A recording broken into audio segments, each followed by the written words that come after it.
Salut tout le monde, j'espère que vous allez bien, c'est le Wrestling News et votre bon vieux Sonny Jin est là pour vous proposer du WWE Raw. En fait, ce qu'on va faire, c'est qu'on va utiliser les infos de Raw pour vous donner des informations d'un match qui aura lieu à TLC et peut-être l'identité d'une personne qui pourrait rencontrer un certain Finn Balor.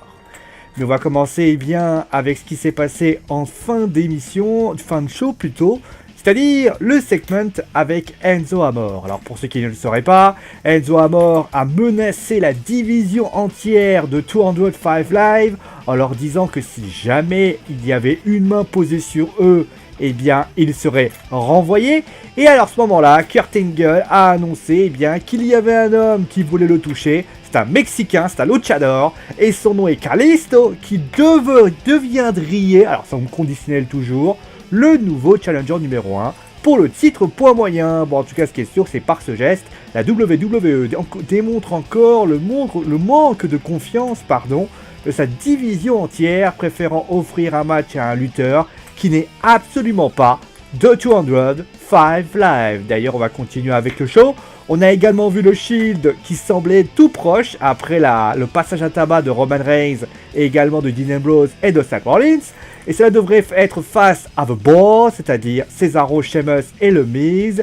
L'idée serait que la reformation ait lieu lundi prochain. D'ailleurs, on a vu un segment tout en fan show, on a pu voir les trois s'observer.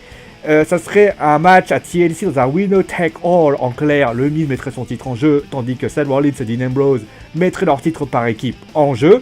Et donc, cela devrait avoir, donc si jamais Roman Reigns gagne, c'est vrai, la team Shield gagne, Roman Reigns deviendrait à ce moment-là le champion intercontinental. Si jamais, c'est l'autre côté qui gagne, c'est bien sûr la team Cesamus, et donc qui remporterait les ceintures. Voilà, vous savez tout. On va terminer maintenant avec Bray Wyatt qui a donc annoncé que Sister Abigail était toujours en vie et qu'elle devrait faire son apparition très bientôt, car elle aimerait rencontrer l'Irlandais. D'ailleurs, un rire de femme a surgi. D'ailleurs, d'après certaines informations, il se pourrait que cette lutteuse soit Sage Beckett. Alors vous avez sa photo et son tweet assez énigmatique, un certain hashtag Raw et une photo, je dois encore le dire, assez énigmatique. Voilà, vous savez tout. C'est donc la fin du Wrestling News. J'espère que ça vous a plu. On se retrouve bien sûr demain pour une pluie de constellations d'informations. Faites des gros bisous et je vous dis à très vite.